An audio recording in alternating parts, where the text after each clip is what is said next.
Por isso te pedimos, Pai, vem nesses dias. Vem com poder, vem com graça. Move de forma sobrenatural.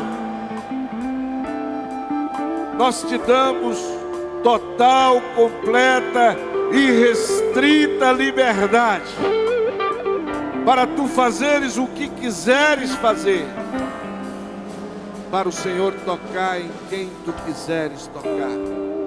Eis-nos aqui, Senhor. Eis-nos aqui, Senhor. Toca-nos nesta noite. Unge-nos com uma unção fresca, Senhor. Unge-nos com uma unção fresca, Senhor. Renova-nos em Ti, Senhor. Para a glória, para louvor do Teu nome. Que nesses dias o Teu nome seja glorificado. Que nós possamos sair deste encontro declarando: o Senhor fez grandes coisas por nós, por isso estamos alegres. Aleluia. Aleluia. Se você crê, diga: eu creio. Diga bem alto: eu creio. Que esses dias serão sobrenaturais. Dê um forte aplauso ao Senhor. Aleluia. Eu quero convidar o pastor Luciano Subirá.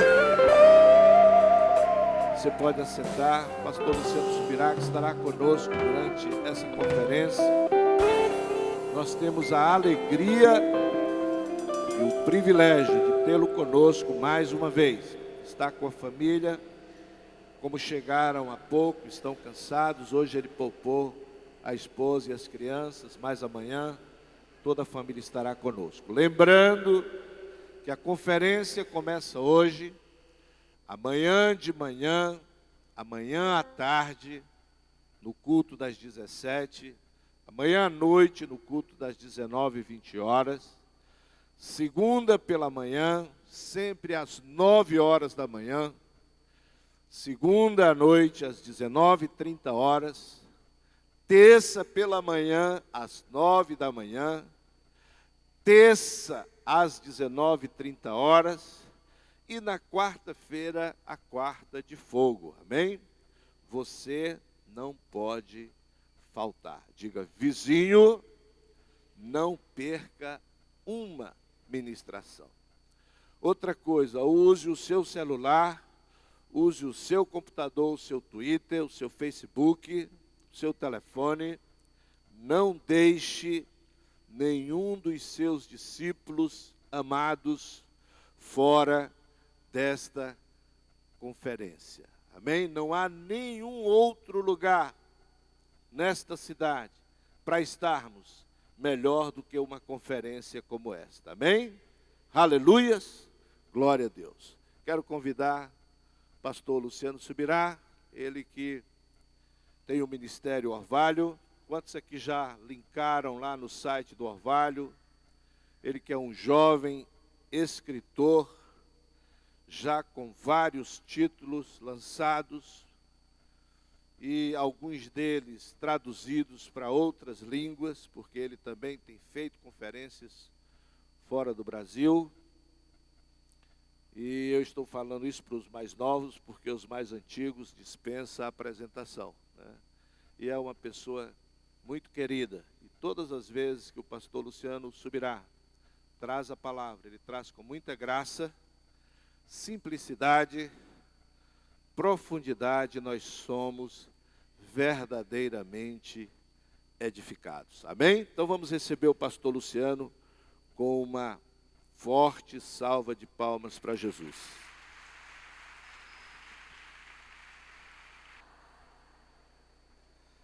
Queridos, estou muito feliz de poder mais uma vez estar com vocês, servi-los na mesa do Senhor.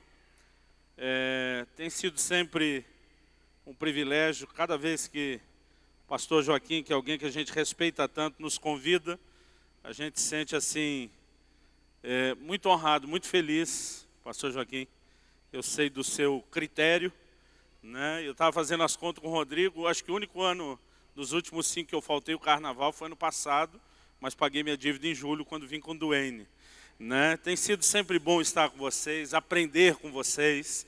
A gente sai daqui, né, toda vez encorajado, né, querendo experimentar daquilo que vocês também têm provado. Então essa edificação mútua é muito preciosa. Alguma coisa acontecendo, querido, no reino espiritual. Eu me lembro de alguns momentos, né, como foi a virada da década de 80 para 90, a gente sentia no ar que algo estava chegando e de fato veio um mover de Deus tão precioso na nossa nação.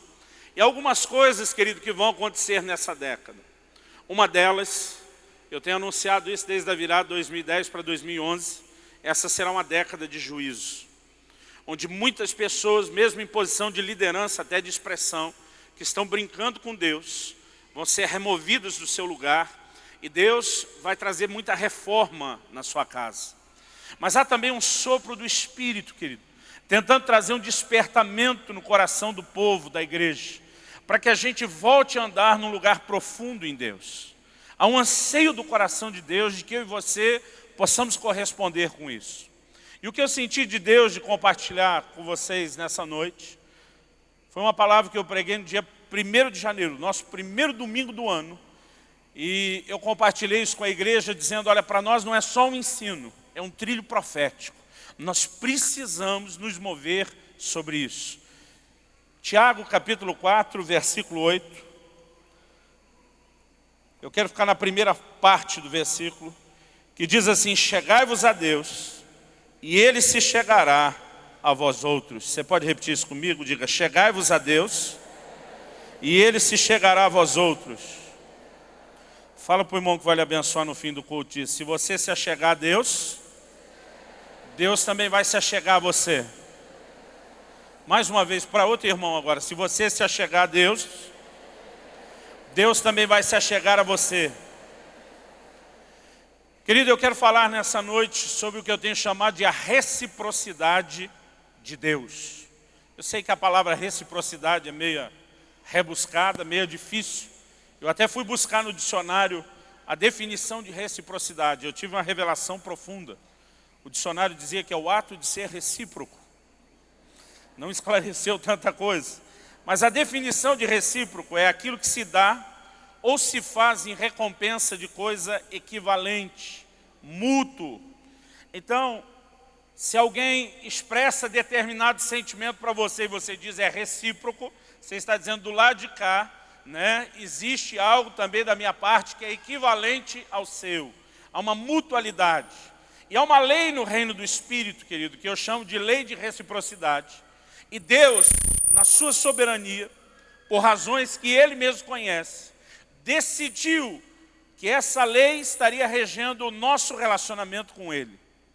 Ou seja, há um conceito equivocado, querido, na mente de muito crente, de que tudo o que vai acontecer é determinado unicamente por Deus. E eu quero te dizer, isso não é verdade. Eu creio que tem muita gente tropeçando muito, porque não entende escolhas e consequências, por exemplo. Nós precisamos entender, querido, a responsabilidade que Deus nos confiou de fazermos escolhas e entendemos que nossas escolhas sempre vão produzir consequências. Tem gente experimentando algumas coisas que é fruto das escolhas que ele fez e às vezes ainda está lá aborrecido com Deus, como se Deus é que tivesse determinado aquilo ou se Deus é que não quisesse ter agido na sua vida. Na verdade, querido, nós precisamos entender, além do aspecto passivo, daquilo que está acontecendo, a gente não achar que foi somente Deus, na sua soberania, que decidiu isso de forma unilateral, mas nós precisamos entender, querido, que nós podemos intencionalmente, porque queremos, nós podemos provocar determinadas manifestações de Deus em nosso favor. Você pode dizer amém? Eu creio que é um vento, querido, soprando sobre essa casa, sobre essa igreja, e eu creio que você não é nem louco de querer ficar de fora. Nesse ano, querido, muito do sobrenatural, que talvez você deixou de experimentar, ou que nem chegou a entrar, pode ser provocado e liberado na sua vida porque você quer, por uma decisão sua, e nós precisamos entender o como isso funciona no reino espiritual.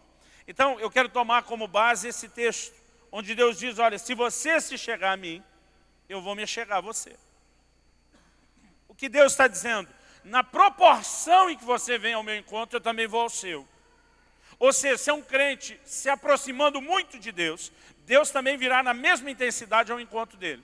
Se há outro que não está buscando a Deus, a lei de reciprocidade determina que Deus também não virá da mesma forma que no primeiro exemplo ao encontro dele.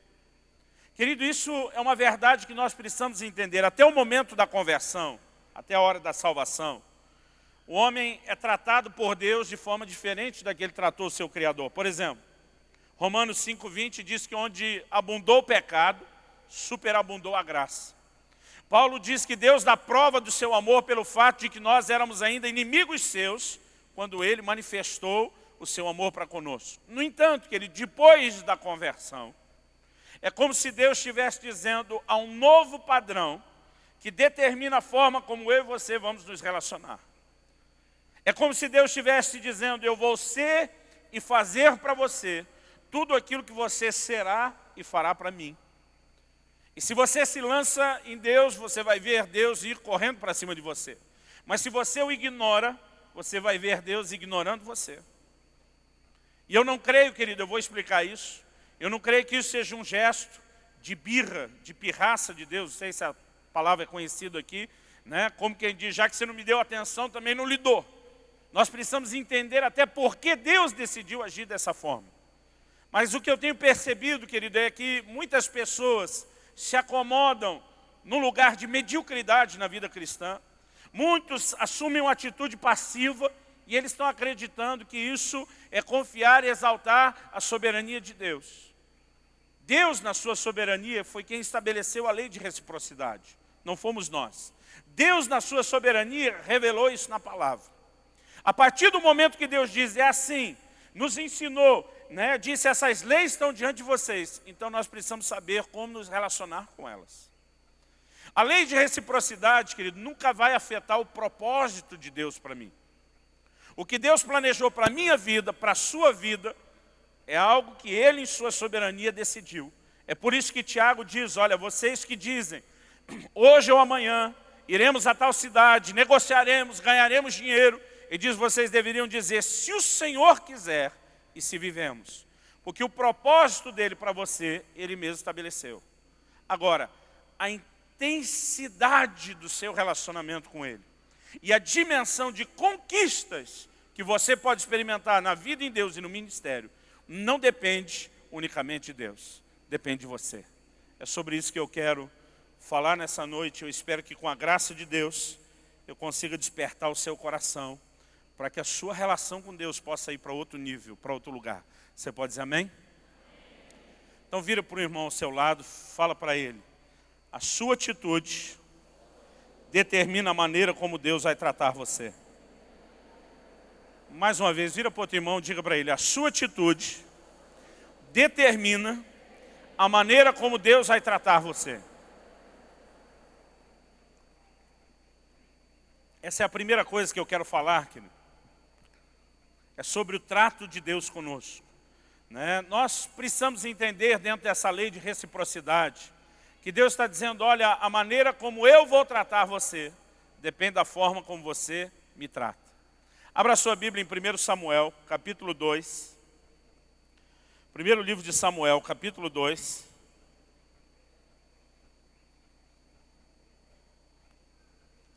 Versículo 30. E olha como é sério o que Deus declara. Portanto, diz o Senhor, Deus de Israel. Todo mundo achou? Portanto, diz o Senhor, Deus de Israel, na verdade dissera eu que a tua casa e a casa de teu pai andariam diante de mim perpetuamente. Porém agora diz o Senhor, longe de mim tal coisa, porque aos que me honram, honrarei. Porém os que me desprezam serão desmerecidos. Outra versão diz desprezados. Diga comigo, os que me honram serão honrados. Os que me desprezam serão desprezados. Querido, o que Deus está revelando aqui? A lei de reciprocidade. Ele diz, o tipo de tratamento que você dispensa para comigo é o tipo de tratamento que eu vou dispensar para com você. Assim como ele diz, chegai-vos a mim e eu me chegarei a vocês. Aqui Deus está dizendo, se você me honra, eu te honro. Se você me despreza, eu te desprezo. Vamos avançar um pouquinho na Escritura. Na verdade, vamos voltar um pouquinho. Levítico. Livro de Levítico, capítulo 26. Livro de Levítico 26, versículo 23 e 24. É um texto onde Deus fala sobre obediência ou desobediência, bênção ou maldição. E Deus está dizendo, se vocês não me obedecerem, a maldição vai vir. O juízo vai se manifestar.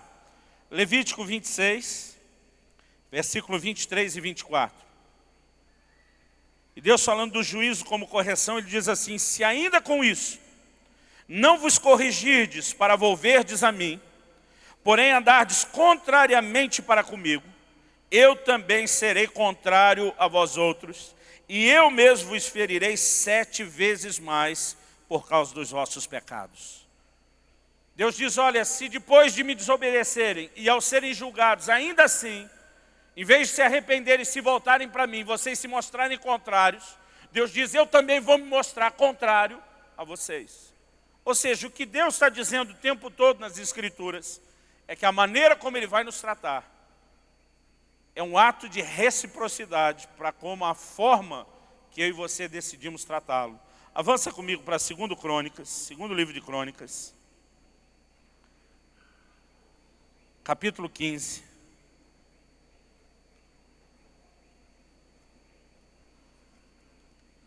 Segundo Crônicas, capítulo 15, versículo 1 e 2. Diz assim, veio o Espírito de Deus sobre Azarias, filho de Odede. Este saiu ao encontro de Asa e lhe disse, ouvi-me Asa e todo Judá e Benjamim. O Senhor está convosco, enquanto vós estáis com ele. Se o buscardes, ele se deixará achar. Porém, se o deixardes, ele vos deixará. Irmãos, em toda a Bíblia nós vamos vendo a repetição dessa verdade. O Senhor está convosco, enquanto vocês estão com Ele. Nós não estamos falando, querido, do caráter de Deus. Por exemplo, a Bíblia diz que Deus é fiel, mesmo quando nós não somos fiéis. Em relação ao caráter de Deus, não tem como haver reciprocidade, porque Deus é perfeito. Agora, nós estamos falando da retribuição de uma atitude. O Senhor diz, enquanto vocês estão comigo, eu estou com vocês. Se vocês me deixarem, eu também vou deixar vocês. Isso, querido, traz sobre os meus ombros, sobre os seus ombros, a responsabilidade de entendermos como vamos tratar a Deus, de escolhermos exatamente a maneira de nos relacionarmos com Ele, sabendo o que isso vai provocar, o que isso vai produzir. Por exemplo, se você trata Deus de forma diferente, vai ser tratado por Ele de forma diferente. Quer esse trato seja algo especial, quer seja uma manifestação ou uma atitude errada do coração, a maneira como você age para com Deus determina como Deus vai agir para com você e mesmo como Ele vai se revelar na sua vida. No Salmo 18, no verso 25 e 26, esse texto para mim é muito interessante. Salmo 18, 25 e 26. A Bíblia diz assim, para com o benigno, o que diz aí a sua versão? Te mostras benigno. Salmo 18, 25 e 26. A Bíblia diz assim, para com o íntegro. Outra versão diz para com o perfeito. A Bíblia diz, para com o íntegro, também íntegro. Com o puro, puro te mostras. E com o perverso, inflexível. Para com o benigno, Deus se revela o quê? Benigno. Para com o íntegro, Deus se revela íntegro. Para com o puro, Deus se revela puro. Agora, para com o perverso, Deus não se revela perverso, porque não existe perversidade em Deus. Então, Ele se mostra inflexível, Ele se mostra contrário. Mas nós estamos falando do quê, querido? De reciprocidade. A forma como nós tratamos a Deus determina a maneira como Deus também vai nos tratar. A gente estava agora em 2 Crônicas, no capítulo 15, e se depois você conferir logo né, no capítulo 16, tem um texto que mexe comigo desde a minha adolescência. A Bíblia diz em 2 Crônicas 16, versículo 9, porque quanto ao Senhor, os seus olhos passam por toda a terra, para mostrar-se forte para com aqueles cujo coração é totalmente dele. A Bíblia diz, os olhos de Deus estão procurando alguém na terra, cujo coração seja totalmente dele. Para quê? Deus diz, eu preciso encontrar esse tipo de gente, para que eu possa me revelar forte, para que eu possa me manifestar de uma forma diferente na vida dessas pessoas. Porque somente aqueles que tratam a Deus de forma diferente é que poderão ser tratados por Ele também de forma diferente. Querido, eu descobri uma verdade na palavra de Deus que ela me traz muito conforto. É o fato de que Deus não faz acepção de pessoas. Você pode dizer amém? Todos os filhos de Deus são igualmente amados por Deus.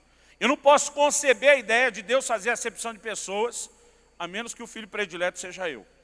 Aí eu posso até abrir uma exceção. Se não, querido, nem pensar. Eu me lembro quando criança, eu tenho certeza que isso não acontecia só na minha casa. Especialmente naquela época das vacas magras, que parece que foram bem mais do que 7 anos. Eu lembro na hora da minha mãe servir algum refresco, um chá, um leite, que tudo era dividido entre os irmãos. A gente colocava os copos um do lado do outro.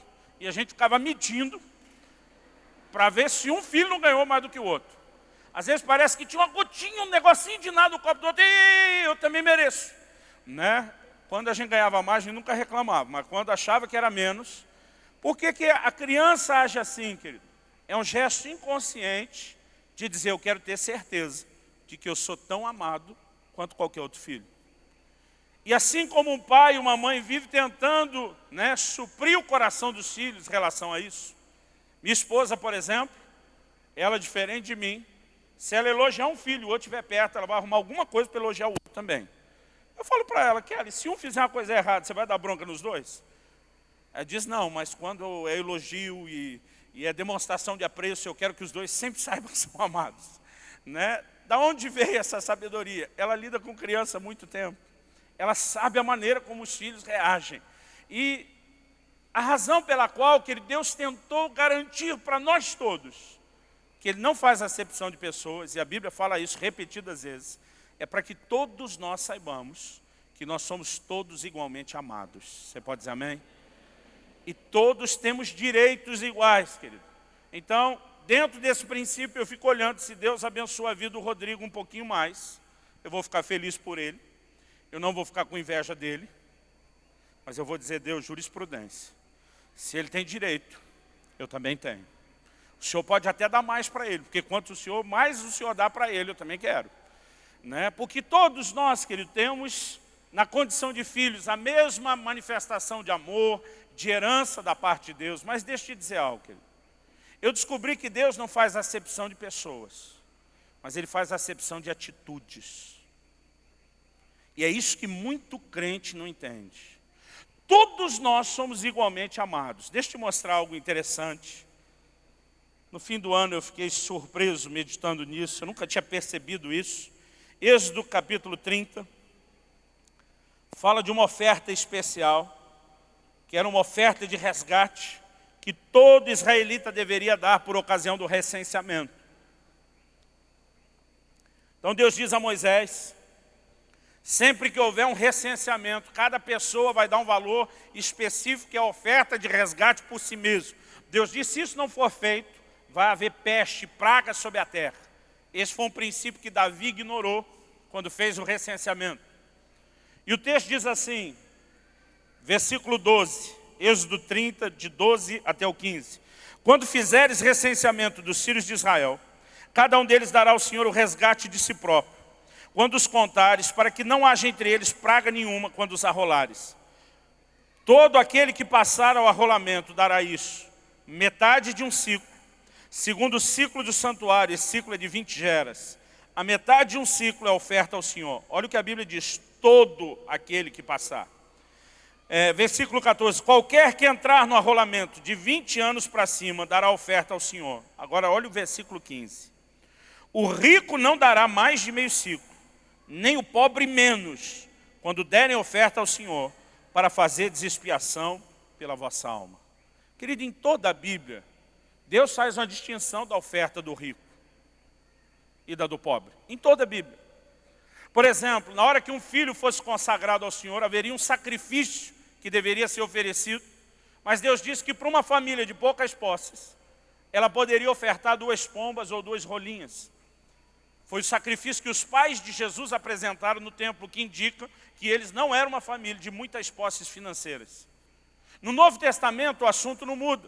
1 Coríntios 16, Paulo diz, cada um contribua conforme a sua prosperidade. Quem ganha mais tem que dar mais. Quem ganha menos dá menos. Isso é algo, querido, que em toda a Bíblia aparece. Mas nessa oferta específica, Deus diz, essa todo mundo vai dar o mesmo valor. Deus diz, o rico não dá mais e o pobre não dá menos. Por quê? Era uma oferta de resgate por si mesmo. E o que Deus está dizendo é que todos têm o mesmo valor aos seus olhos. Deus está dizendo, o rico, ainda que tenha dinheiro sobrando, ele não vai dar mais. O pobre, mesmo que esteja com falta, não dá menos. Por quê? Deus estava dizendo, eu estou declarando com isso, que todos vocês têm o mesmo valor diante de mim. Isso mostra um Deus que não faz acepção de pessoas. Mas, em 2 Coríntios 9,6, a Bíblia diz, o que semeia pouco, vai colher pouco. O que semeia muito, vai colher muito. E nisso, querido, nós não podemos confundir as coisas. Alguns anos atrás eu tive uma experiência, isso foi no ano de 2005. Eu me lembro que, alguns anos antes, quando eu saí da cidade de Guarapuava, onde eu pastorei por 9 anos no interior do Paraná, eu fui plantar uma igreja na cidade de Irati. Eu levei comigo, Joaquim, 6 famílias, além da minha. Eu tinha que suprir aquele povo todo. E nós vivemos por alguns anos que nem aquelas famílias do livro de Atos. A gente dividia o miojo, né, o Nescau, tudo que tinha a gente repartia com todas aquelas famílias. No entanto, à medida que aquele tempo foi passando, eu comecei a ver muitos milagres de Deus, e graças a Deus ninguém nunca passou necessidade, mas mesmo quando a coisa começou a melhorar, eu continuava repartindo tudo com aquelas famílias da mesma forma. Agora, irmão, pensa num camarada agradecido por aqueles loucos ter me acompanhado nesse projeto. Eu continuaria fazendo isso o resto da minha vida. Mas no início de 2006, 2005 fui para Curitiba. Então, começo de 2006, eu fui pregar numa cidade, em outro estado. Na verdade, eu pregaria em 3 cidades. E naquela saída, durante aquela semana, eu pregaria em várias igrejas, 4 ou 5 igrejas em 3 cidades. Enquanto eu estava indo para a primeira cidade, o meu carro quebrou na estrada, deu um problema. Tive que parar numa cidade, deixar o carro para arrumar, isso já era uma despesa que eu não esperava. E para que eu pudesse chegar a tempo no culto da noite, onde estavam me esperando, não dava tempo de tentar acionar ninguém de lugar nenhum para me buscar onde eu estava no meio do caminho. Se eu chamasse alguém que viesse de Curitiba, ia demorar. Se eu chamasse alguém lá da cidade onde estavam me esperando, ia demorar. Qualquer coisa que eu fizesse, eu perderia o culto. E eu só tinha aquele culto na igreja. Eu tomei a decisão que foi mais dolorosa no meu bolso.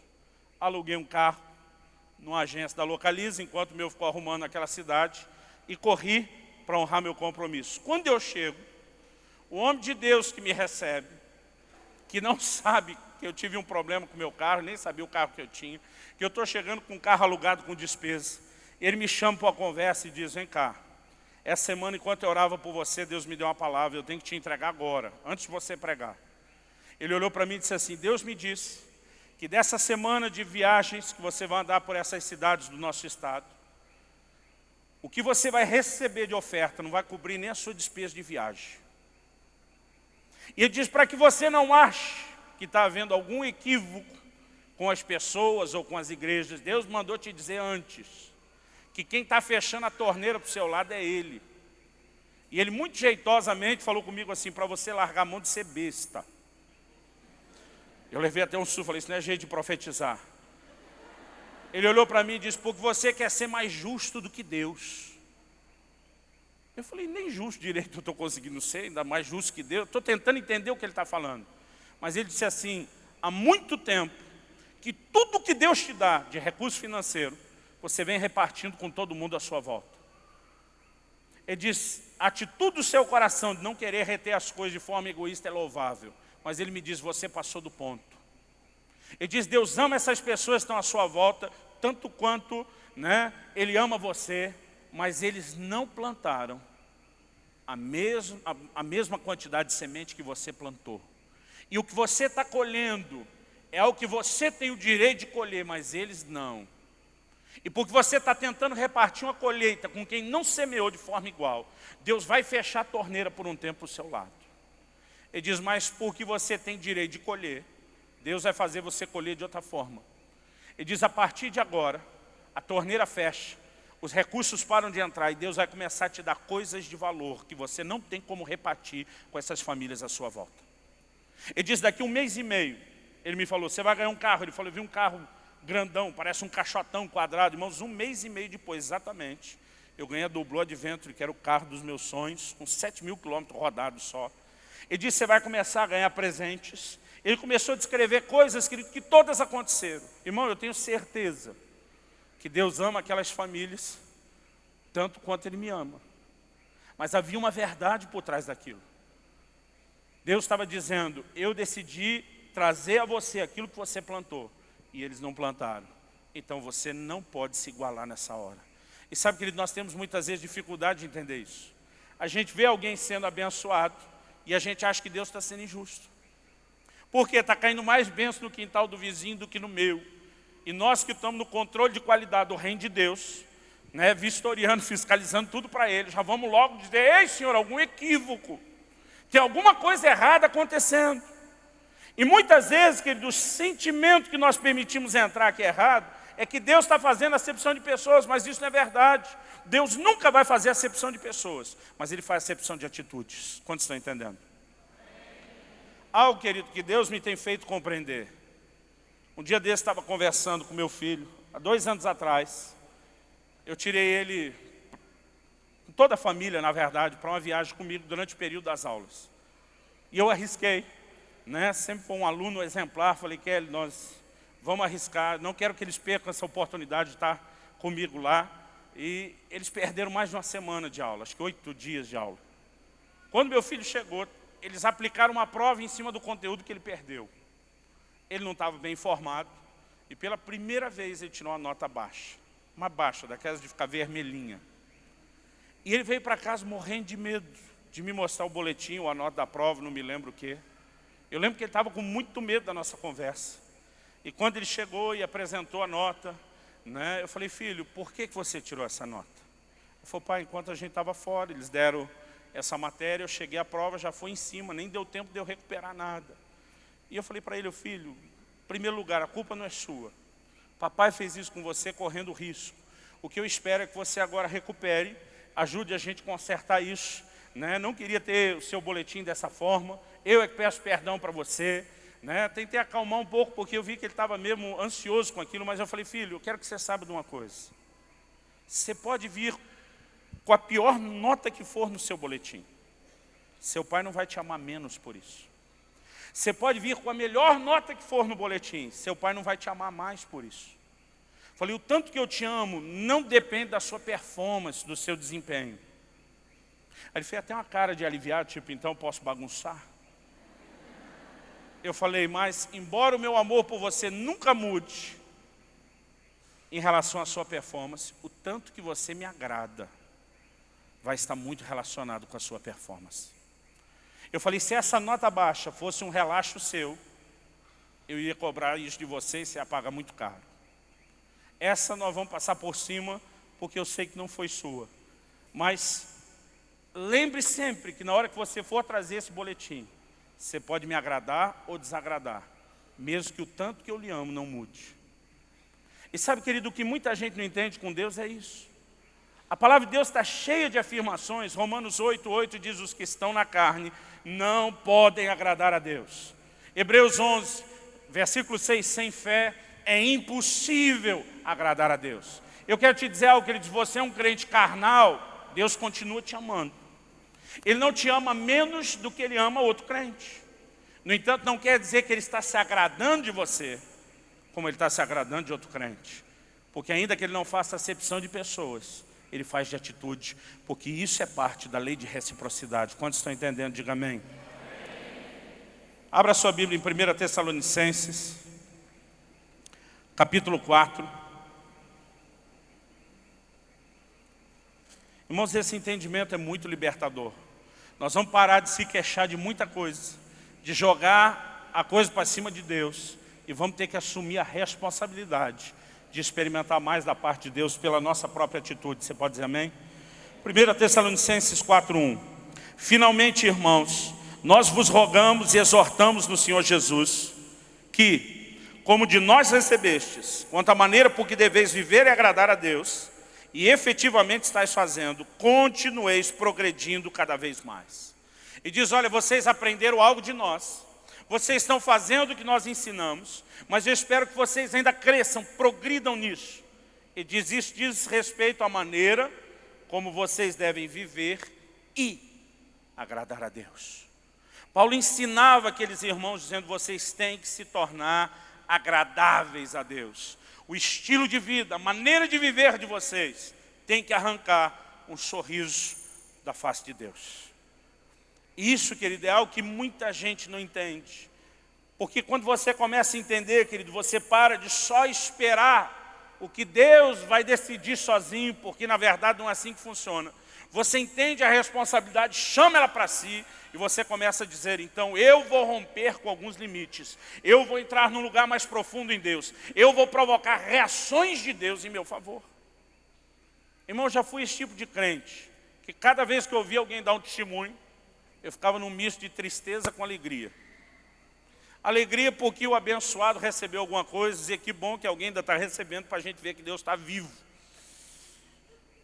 Mas tristeza porque eu pensava, isso nunca vai acontecer comigo.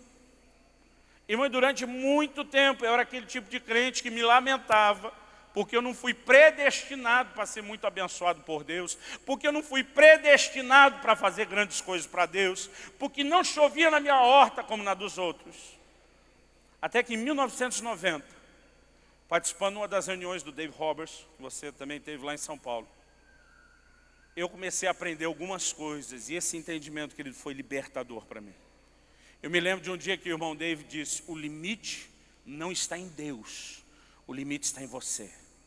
Irmão, não esqueça aquela frase, o dia que ele diz, você é o limite. Porque sabe, muitas vezes nós ficamos esperando que Deus está ou sorteando as coisas no céu, ou usando qualquer outro sistema, onde ele de forma arbitrária, unilateral, decida quem vai ter o quê. Mas na verdade, querido, se você entende a lei de reciprocidade, você descobre que o limite não está em Deus, o limite está em você. Se a Bíblia diz, chegai-vos a Deus e Ele chegará a vós, se eu chego pouco, Ele chega pouco. Se eu chego muito, Ele chega muito. Se eu não chego, Ele também não chega. Isso tira a responsabilidade, querido, de Deus e coloca sobre o nível de entrega que eu e você estamos ou não praticando na vida cristã. Vira para o irmão ao seu lado que vai te abençoar no fim do culto, fala para ele, você é o limite.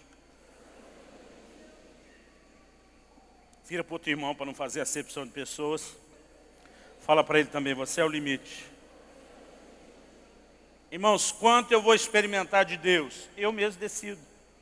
Uma coisa que mexeu muito comigo quando eu aprendi com o irmão Dave Robertson a importância de orar em línguas. Ele dizia, você pode entrar no sobrenatural de Deus porque você quer. Você pode ativar as manifestações de Deus por decisão sua. E não apenas porque Deus uma hora olhou lá de cima e disse, fui com a tua cara. E quando eu comecei a entender essas coisas, que eles me ajudaram muito, eu sinto nesses dias Deus querendo resgatar isso não só na minha própria vida, mas eu tenho sentido de maneira muito forte o que Deus está querendo fazer com a igreja. Abre sua Bíblia comigo no 2º livro de Reis. 2º livro de Reis, no capítulo 13. E eu quero te mostrar algo, querido, na Bíblia, que o mover de Deus vai ser na sua vida do tamanho da sua fé. Você pode dizer isso comigo? Diga, o mover de Deus na minha vida vai ser do tamanho da minha fé. 2 Reis, capítulo 13, a partir do versículo 14, o texto diz assim, estando Eliseu padecendo da enfermidade de que havia de morrer, Jeoás, rei de Israel, desceu a visitá-lo, chorou sobre ele e disse, meu pai, carros de Israel e seus cavaleiros. Isso aqui era a gíria da época que o profeta Eliseu instituiu para dizer que o outro estava indo embora. Foi o que ele disse quando Elias estava indo embora. Agora o rei Jeoás vem e fala a mesma coisa que ele está dizendo. Eu sei que você está para morrer. Nas minhas contas, querido, considerando que Eliseu tenha começado a andar com Elias bem novo, antes dos 20 anos, nas minhas contas ele tem que ter pelo menos 80 anos de idade aqui, pela quantidade de reis que já passaram. Ele está na velhice, ele já não está bem de saúde, e o rei vem despedir dele.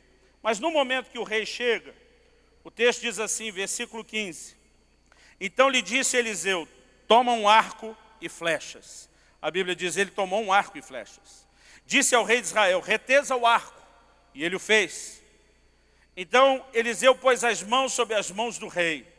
E disse, abre a janela para o oriente. E ele abriu. Disse mais Eliseu, atira. E ele atirou.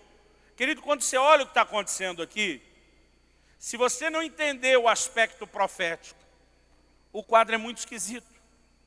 Ou você vai achar que Eliseu de tão velho já está gagá, ou você vai achar que Eliseu está tratando o rei que nem criança. Deixa eu te dar uma aula de tiro. Como retesoar, como põe a flecha, porque até as mãos em cima das mãos do rei ele põe. Mas o que Eliseu está fazendo, na verdade, querido, é o que nós podemos chamar de um ato profético. Você pode dizer amém? Aí ele diz assim, abre a janela para o oriente, ele abriu. Disse mais Eliseu, atire, ele atirou, prosseguiu. Flecha da vitória do Senhor, flecha da vitória contra os sírios, porque ferirás os sírios em Afeca até os consumir. Quando ele falou isso, querido, eu não creio que o rei achou que a flecha ia virar um míssil balístico de alta potência, cair no arraial do inimigo, destruiu tudo e diz uma flechada, ganhou a guerra. Provavelmente a flecha não foi muito longe do quintal da casa de Eliseu. Mas Eliseu profetiza para o rei dizendo, olha, você vai entrar em guerra contra os sírios, Deus quer te dar uma vitória plena até você consumi-los, porque é um período da história de Israel, que Israel ganha um pouco a batalha, depois o inimigo se fortalece, recupera o terreno perdido, Israel se fortalece e ficava naquele chove não molha. Então Eliseu está dizendo, você vai ferir os sírios até os consumir. Isso é o que Deus estava dizendo, olha, o que está à minha disposição para você. Agora, versículo 18. Disse ainda, toma as flechas, e ele as tomou. Então disse ao rei de Israel, atira contra a terra. Ele a feriu 3 vezes e cessou. Irmãos, eu não creio que o rei achou que tinha um sírio escondido debaixo da terra, da areia, que tinha que flechar o inimigo. Ele entende que aquilo é um ato profético. O problema é que ele dá 3 flechadas e para. E quando ele parou, o versículo 19 diz assim, então o homem de Deus se indignou muito contra ele. E disse, 5 ou 6 vezes a deverias ter ferido. Então feririas os sírios até os consumir. Porém agora só 3 vezes ferirás os sírios.